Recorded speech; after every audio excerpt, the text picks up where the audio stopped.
Hello, everyone. This is Jamie Rowe from Look What She Built podcast. Today, I have Tania Vasallo. Tania is the founder of The Courage to Be Happy, a community of independent, spiritual women entrepreneurs who want to learn about money so they don't depend on anyone else financially. And since the launch of her business with a baby in hand and working only 20 hours per week, she was able to reach a six-figure revenue by her fourth year. Let's talk about money. We talked a little bit about in your community, you work with women with money blocks. So tell me a little bit about your journey with money and money blocks and how'd you come to this place here today? That's a great question. Because if you would have told me 5, 6 years ago that I'd be talking about money or business, I would have laughed at you. Because like you, my previous life, I worked as a professional photographer. I worked as a professional art director in advertising in New York City, problem solving for these huge multinational companies, Starbucks, AT&T Wireless, and Samsung, and Nabisco. And it got to a point that it just wasn't aligned with me anymore. So that's where it's kind of landed me, in this space of just curiosity, wanting to learn from other women, because I think we all, men and women, we all have our own, money blocks, abundance blocks. But women, we have even more just because of living in a very male-oriented society. Well, let's talk about what are some top money blocks that you hear over and over and over again with women. Oh, I love this. I love this because we think we're so unique with our money blocks, like no one else has this. And then you start realizing that they start overlapping. So the top ones, and I'll start with some that I still have, I want to emphasize that money blocks and dealing with our money is an ongoing thing. It's not a one-stop shop. It's not one of these things that you're just like, oh, I did that course, or I did this thing, or this class, or I learned from this mentor, or I read this book, I'm done. It's an ongoing thing, and it'll be an ongoing thing until the day we drop dead. It's like new level, new devil. So another big money block that I see is money, or a version of this: money is bad, or people with money are corrupt, or people with money are horrible. I just had a conversation today. People with money are horrible. People with money are evil. And so if you have that money block, the next step first is identifying it, but then paying attention where you might self-sabotage. Because if you believe that money is evil, or that people with money are evil, hurtful, or bad, or a version of this, let's just take the general concept that money is bad, then guess what? You can be a multi-six-figure business, or 7-figure, or make a ton of money. You might have a huge salary, but you're going to lose it that fast, or you're going to self-sabotage, and you're going to create circumstances so that money disappears.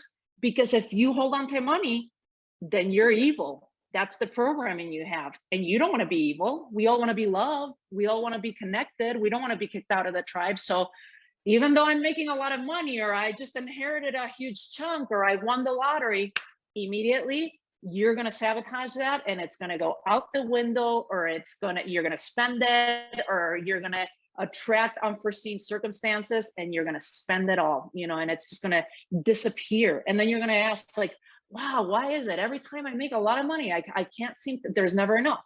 That's another money block. There's never enough money. There's this constant, they all kind of intertwine. Like I said, they're just different versions. From money is evil, you have to work hard for money. What was the last one I just mentioned? There's never enough, or some version of that, I'm not good enough. That's another one. I'm not good enough. I'm not worthy of receiving money. I'm not deserving of receiving money. So again, if you can start uncovering your top 3 to 5 money blocks that most likely will be in that list, then the first thing is having that awareness and shining light on that awareness and saying, oh, interesting, I have to work hard for money. So I realized that if I make money with ease, I don't know, say I'm about to launch a program or something, I've noticed with myself and with other clients that you start complicating everything. Yeah. Because your underlying money, Yeah, you Yes, start you start adding all doing these extra things that you know. things that you don't really want to do, so it makes it really hard for you. And I want to go back to a point where you talked about 0 to 7 is where we make a lot of these self-limiting beliefs occur, right? That you're being absorbed through well-meaning adults, whether those parents, aunt, uncle, community, whatever the case. And I always think I like to ask this question, is what's your first money memory? I share this one. This is the one that's coming to mind. And I was around 6. I must have been 7 because we were really living at the home. And I've shared this before, where there's 2 stories. I think so. This first one is I lived in a complex where my uncle also lived there with my cousins. So there's like 23 homes or something. And we were at the swimming pool, and my uncle and my dad gave me and my cousin money to go buy the newspaper. So they must have given us $1, what's worth $1 here. It was 100 pesetas. So he got his 100, I got my 100. We walked to the kiosk, brought the money back. My cousin gives the newspaper to his dad and gets to keep the change. I give the newspaper to my dad, and immediately there's, well, where's the change? So it was an experience. So you give the meaning, I'm not worthy enough. Like, my cousin's more worthy than I am. And again, I'm attaching it to a boy. He's a boy. So it's like, boys have it better, boys have it easier. Because this is funny. I mean, this is a whole other story. When my sister was born and she was not a boy and they were expecting a boy, I automatically picked up at age 3 to become a boy, so that my parents wouldn't be disappointed.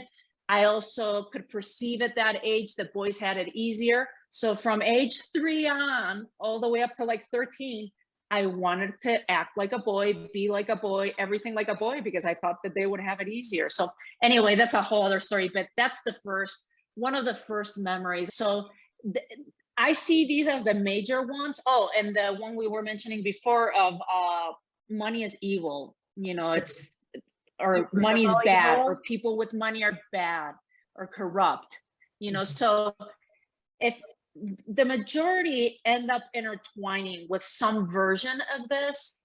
And my invitation is, if you resonate with some of these, and maybe it's completely different, maybe it's, a different money block, and I invite you to connect with me and share, because I'm always fascinated to uncover and see what other people's money blocks are.